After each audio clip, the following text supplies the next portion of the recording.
Stepping up security, officials say there is no credible terror threat against the U.S. subway system, but here in New York State, the government isn't taking any chances. Good evening, and thank you for joining us this Friday. I'm John Gray. And I'm Lydia Colbita. Across the state, patrols are being ramped up to bring extra security and peace of mind to travelers, and they're not stopping at just subways. On News 10 ABC's Liz Holiday joining us now in studio to explain what's being done to make sure all New Yorkers, including us here, are safe.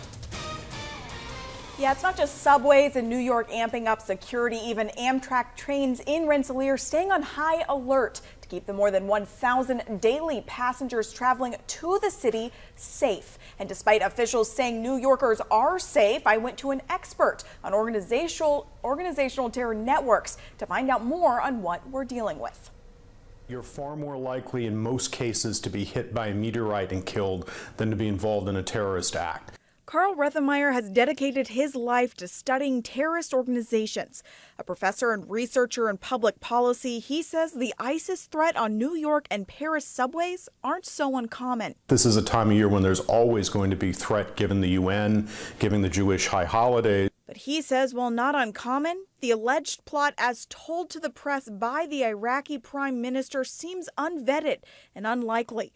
And Governor Andrew Cuomo agrees, but says New York subways are on high alert just in case. Not that we're increasing the police because we know anything specific. It's that we just want to be prepared. And Amtrak saying even stations in the capital region also staying vigilant. All of these people are headed to New York City for the weekend, so we took them aside to ask them how they feel about the threat level. I don't think there's any need to carry extra caution because of a scare. Not about it, but we're not going to be taking any subways. We take normal precautions, but we're happy to go to Penn Station today. Rethenmeier says the passengers taking the chance and riding the rails are going about it the right way.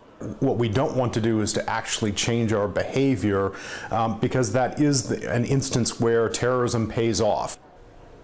And judging by all the passengers I saw at the Rensselaer station heading toward the city, New Yorkers here seemingly not letting anyone ruin their weekend away. Live in the studio, Liz Holiday, News 10 ABC.